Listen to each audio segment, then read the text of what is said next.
80 years ago today, the monstrous machinery of the Third Reich was finally ground to dust. The swastika was torn from the Reichstag, the death camps liberated, and Europe, bloodied, traumatized, but unbowed, Europe emerged from its history's darkest night.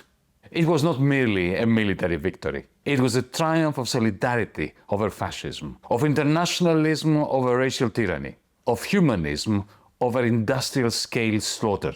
And yet that magnificent victory, which we have every reason to remember and to celebrate today, proved that there is no such thing as a final victory against fascism, against misanthropy. There is no such final victory in a world built on the systematic exploitation of people and nature, of a world not yet mature enough for peace with justice. It took no time after the magnificent victory against fascism for the victors to co-opt the defeated fascists to trounce freedom fighters who had fought against fascism. In Greece, in Vietnam, in Indonesia, in South Africa, across the West, the victors employed fascists, enlisted them, to maintain the pre-war colonial order, the pre-war pseudo-liberal regimes whose economic and ethical bankruptcy had begot fascism. Today, fascism's spectre is rising again. In Ukraine, in the very same battlefields where it was crushed, Nazism lives on,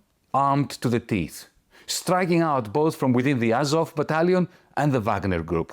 In the European Union, fascism is back, not in jackputs and zig highs, but in the xenophobic demagogues in our parliaments, in the militarised borders of Fortress Europe, in Europe's rearmament madness, in Europe's sickening support for the last apartheid state's genocide of the Palestinians.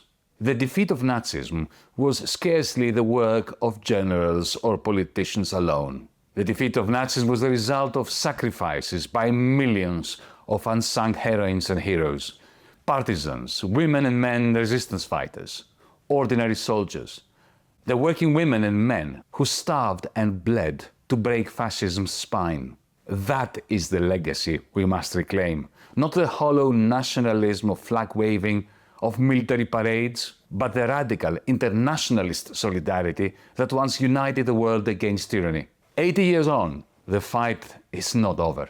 Lest we forget, fascism was not just defeated in 1945, it was out-organized, out-mobilized, out-dreamed. And if we are to defeat its heirs today, we must do the same. No pasaran, never again.